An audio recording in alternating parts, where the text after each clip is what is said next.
মাত্র 18 মাস বয়স, যে বয়সে অনেক শিশু এখনো ঠিকভাবে কথা বলা শিখছে। সে বয়সে বাংলাদেশের এক ছোট্ট শিশু ইংরেজি ভাষায় অসাধারণ দক্ষতা দেখিয়ে সবাইকে অবাক করেছে। খাগড়াছড়ির মাইনি ভ্যালির শিশু মোহাম্মদ শেহজাদ বিন খলিল অর্জন করেছে এশিয়া বুক অব রেকর্ডসের গ্র্যান্ড মাস্টার স্বীকৃতি। কিন্তু প্রশ্ন হলো, মাত্র 1.5 বছর বয়সে কিভাবে একটি শিশু এত সুন্দরভাবে ইংরেজি বলতে শিখল? শেহজাদের বাবা মোহাম্মদ ইব্রাহিম খলিল জানান, শিশুটির বয়স যখন মাত্র 6 মাস তখন থেকেই তার সঙ্গে ইংরেজিতে কথা বলা শুরু করেন। তবে শেখানোর পদ্ধতিতে ছিল না কোনো চাপ, ছিল না মুখস্থ করার বাধ্যবাধকতা, বরং খেলতে খেলতে ছবি দেখে এবং পরিচিত জিনিসের সঙ্গে মিলিয়ে শেখানো হয়েছে তাকে।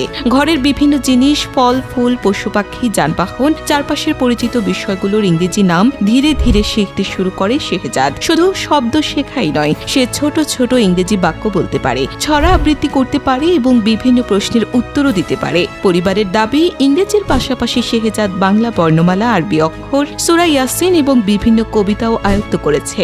বিশেষজ্ঞরা বলেন, শিশুর জীবনের প্রথম কয়েক বছর শেখার জন্য সবচেয়ে গুরুত্বপূর্ণ সময়। এই সময়ে শিশুর মস্তিষ্ক খুব দ্রুত নতুন বিষয় গ্রহণ করতে পারে। তবে শেখানোর ক্ষেত্রে সবচেয়ে জরুরি বিষয় হলো শিশুর জন্য আনন্দময় পরিবেশ তৈরি করা।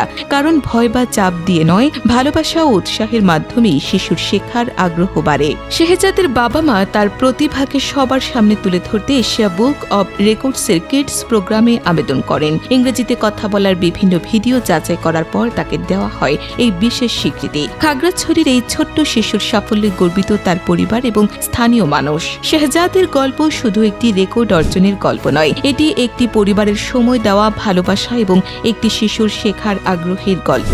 প্রতিটি শিশুর মধ্যে লুকিয়ে থাকে আলাদা কোনো প্রতিভা। প্রয়োজন শুধু সঠিক পরিচর্যা, উৎসাহ এবং শেখার উপযুক্ত পরিবেশ। আপনার মতে ছোটবেলা থেকেই শিশুদের ভাষা শেখানোর সবচেয়ে ভালো উপায় কি? কমেন্টে জানান আপনার মতামত। আর নিত্য নতুন ভিডিও পেতে ফলো করুন আমাদের ফেসবুক পেজ ও ইনস্টাগ্রাম। সাবস্ক্রাইব করুন আমাদের ইউটিউব চ্যানেল। ধন্যবাদ।